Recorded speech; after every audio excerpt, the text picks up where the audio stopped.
오늘 우리가 읽은 본문은 요단 동편이죠.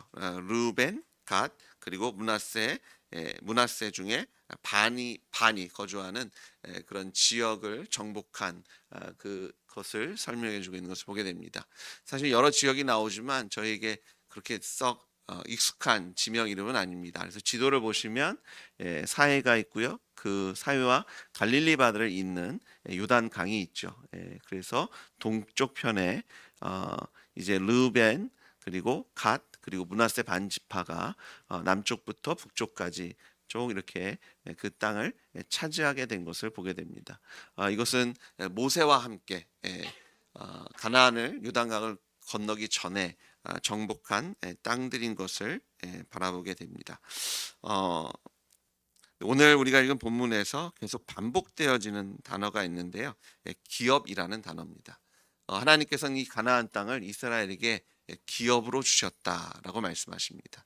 그런데 이 기업이라는 것이 단지 저희가 가나안 땅 어떤 물리적인 그런 지역이다라고만 생각할 수 없는 것은 오늘 우리가 읽은 본문 33절에 보시면 이 레위 지파에게는 가나안 땅을 허락하지 않으십니다. 물론 이제 도피성과 그리고 각 지파 중에서 이제 레위인들이 거할 수 있는 그런 도시들을 성읍들을 허락해 주셔서 그곳에서 거하면서 그 지역에 그런 제사장의 역할을 감당하게 하시고 또한 이제 성막에서 그리고 나중에 이제 솔로몬에 의해서 성전이 지어졌을 때 또 그곳에서 섬기는 제사장 또 그 순서에 따라서 그런 성전을 섬기게 하셔서 이제 레위족들은 그런 땅이 있는 것이 아니라 하나님을 섬기는 것으로 기업을 대신했다라고 말씀하시는데요.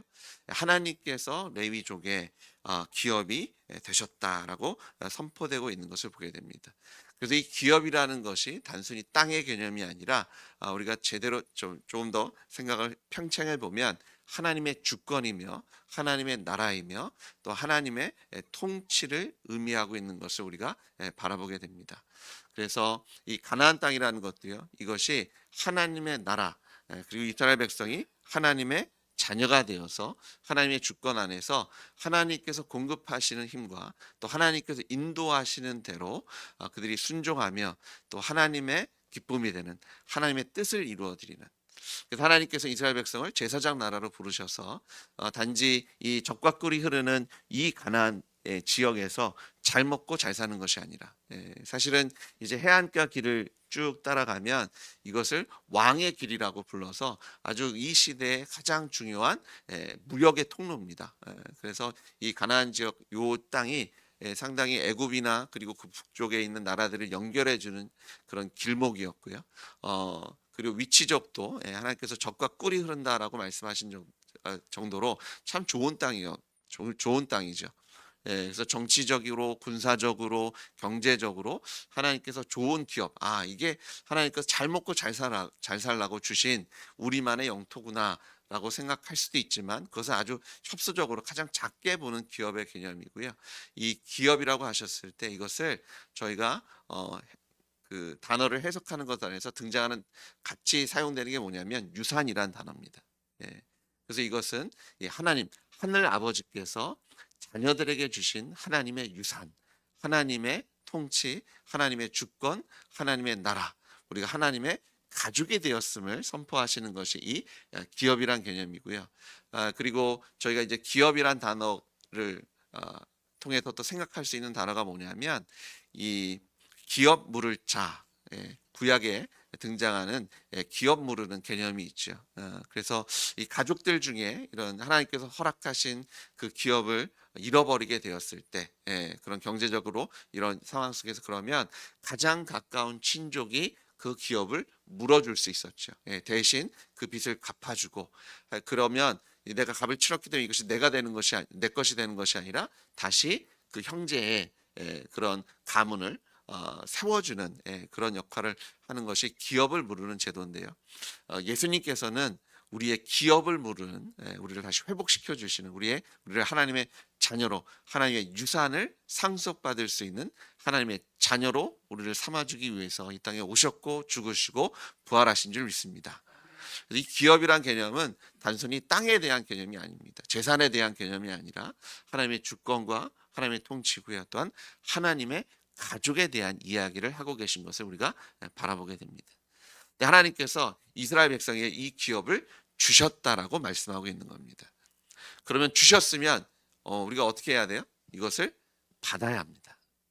근데 저희가 여리고성부터 또 아이성 그리고 나머지 가나안 땅을 정복하는 것들을 바라보게 되지만 여리고성과 같이 혹은 아이성처럼 하나님께서 직접 개입하셔서 하나님의 기이한 일들로 또 놀라운 이적과 기사로 무너뜨린 성읍도 있지만 하나님께서 함께 하셨지만 이스라엘이 직접 창과 칼을 들고 나아가서 싸우고 이스라엘이 지혜를 내어놓고 또 그들에게 세우신 여호수아의 그런 통치와 전략과 전술을 가지고 정복하게 하신 땅들이 훨씬 많은 것을 우리가 보게 됩니다. 근데 여기서 우리가 집중해야 될 것은 그럼 이스라엘 혼자 했느냐? 그것은 절대 아니었습니다. 하나님께서 친히 군대 장관이 되셔서 그들 앞에 나가서 먼저 싸워 주셨고 그들의 승리의 깃발이 되어 주셨음을 우리는 성경을 통해서 구약의 어, 어, 이야기들을 통해서 여호수아나 또 사사기를 통해서 그리고 이스라엘의 그런 역대 왕들의 이야기들을 통해서 하나님께서 그들과 함께 하셨음을 우리는 바라보게 됩니다. 하지만 그들은 믿음으로 하나님과 함께 나와 싸워 하나님께서 허락하신 기업을 받았습니다. 오늘 우리가 해야 할 일이 바로 이 일입니다. 하나님과 우리와 함께 하신 줄 믿습니다. 때로는 기적과 기이한 일들로 우리의 삶을 채워주시기도 할 겁니다. 하지만 하나님께 주신 이 기업, 하나님의 나라, 하나님의 통치를 우리가 또한 받아서 우리가 지혜를 내어놓고 우리가 힘을 쓰고 게으르지 않으면서 나태하지 않으면서 기도하며 주님과 동행하며 동역하며 하나님 우리 허락하신 땅을 하나님과 우리에게 허락하신 이 하나님의 유산, 하나님의 나라를 받으시는 여러분 되시길 주의 이름으로 축복합니다. 기도는 인내가 필요한 일입니다. 네. 저희가 하루, 이틀 혹은 일주일 아니면 저희가 40일 정도 작정 기도하면 하나님께서 어떤 일들을 행하시면 참 좋겠죠. 네. 그래서 우리가 가장 길게 볼 수 있는 것이 40일 작정 기도. 그것만 하면 웬만한 건 다 되고. 근데 하나님께서 그렇게 일하시던가요? 어떤 것들은 저희가 구하기 전에 이미 아시는 하나님께서 우리가 허락하시는 일들도 있습니다. 근데 어떤 것은요, 저희가 정말 눈물로 눈물로 간구를 해도 하루 이틀 아니요 1년 2년이 아니라 10년이 지나도 이루어지지 않는 일이 있더라고요. 조지 밀러는 기도의 사람으로 알려 있습니다. 뭐 5만 가지, 7만 가지의 기도 응답을 받았다라고 기록되어져 있습니다. 하지만 그가 죽을 때까지 기도 응답을 받지 못한 것이 있었어요. 그가 사랑하는 친구들을 위해서 기도했는데요. 그들은 그가 죽은 후에야 하나님께 그 기도를 들으시고 그들을 하나님의 품으로 인도하셨다라는 기록이 있습니다. 평생을 위해서 기도했는데 조지 밀러가 살아있는 동안에는 그 친구들이 하나님을 믿지 않았어요.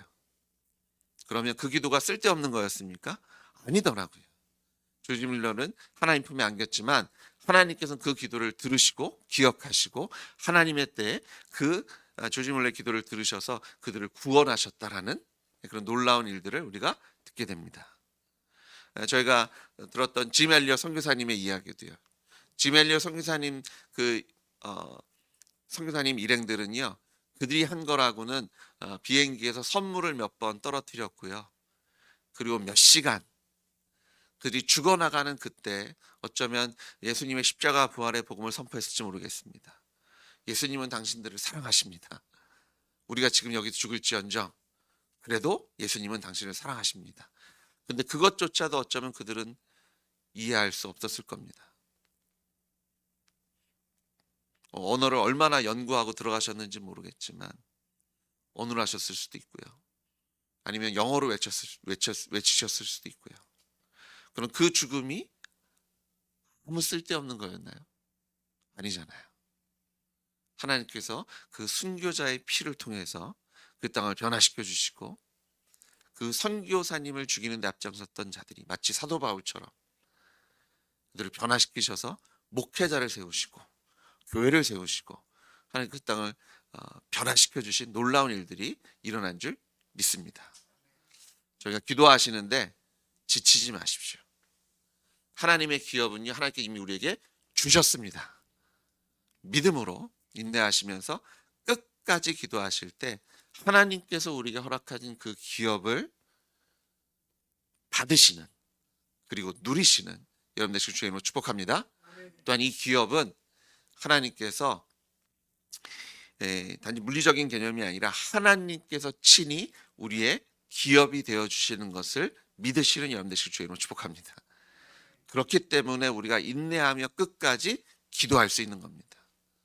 단순히 우리 앞에 있는 그런 어려움, 우리가 지금 당장 필요한 먹고 마시고 자는 문제, 어디서 거해야 되는지, 무엇을 먹을지의 문제가 기업이라면 어쩌면 우리는 한 번 좋은 일이 있으면 웃고요, 나쁜 일이 있으면 좌절하고 쓰러질 수밖에 없을지 모르겠어요. 근데 그것은 하나님의 임재의 일부분이라고 말씀하시고요, 우리의 참 기업은 하나님이신 것을 믿으십시오. 하나님께서 우리의 참 기업이 되어 주셨습니다. 제가 전에도 한번 말씀드렸던 것 같은데요, 아주 지혜로운 부자가 죽을 때가 다가옵니다. 근데 자기의 상속자가 멀리 떠나 있어요. 그러니까 걱정이 됐어요. 내가 아무리 유산 상속을 나의 사랑하는 아들 상속자에게 준다고 해도 내 옆에 있는, 지금 이곳에 있는 그런 집사들이나 종들이 이것을 잘 지킬까? 걱정이 들어서 한 가지 꾀를 냅니다. 그는 그 재산을 그곳에 있는 그 가장 높은 노비 집사에게 상속해 버립니다. 그리고 그때 조건을 하나 걸죠. 내 아들이 오면 한 가지만 선택할 수 있게 해달라. 얼마나 좋았겠어요. 아마 장례를 성대하게 치렀을지도 모르겠습니다. 그리고 아들이 왔을 때 환대했을 거예요. 잘 왔다고. 얼마나 슬프냐고. 근데 이게 유산을 다 내가 상속받았고 당신이 이제 하나만을 선택할 수 있을 거라고. 근데 그 상속자가 누구를 선택했어요? 무엇을 선택했어요? 그 종을 선택해 버립니다. 사라지는 것이 아니라 하나님께 우리 영원한 기업이 되시기 때문에 지금 잠깐 내 재산이 다 사라졌네. 어떡하지? 그런데요, 제가 정말 아버지의 마음을 알면 하나님께 주신 지혜로 아버지의 마음을 깨닫고 그 유산을 상속받을 수 있는 지혜로운 선택을 할 수 있는, 지금 일어나는 눈에 보이는 것에 현혹되지 마십시오. 그건 잠깐이고요. 보이지 않으시는 하나님은 영원하신 우리의 기업이 되시는 하나님이신 줄 믿으시는 여러분 되시길 주의 이름으로 축복합니다. 오늘도 하나님께서 이미 우리에게 기업을 허락해 주셨습니다. 하나님께서 친히 이 땅에 오셔서 우리를 위해서 죽으시고 부활하시고 하나님께서 친히 우리를 하나님의 성전으로 삼으셔서 오늘도 우리와 함께 하고 계시는 것을 믿습니다. 우리가 이미 이 하나님의 기업을 상속받은 상속자로 삼아주신 것을 믿으십시오.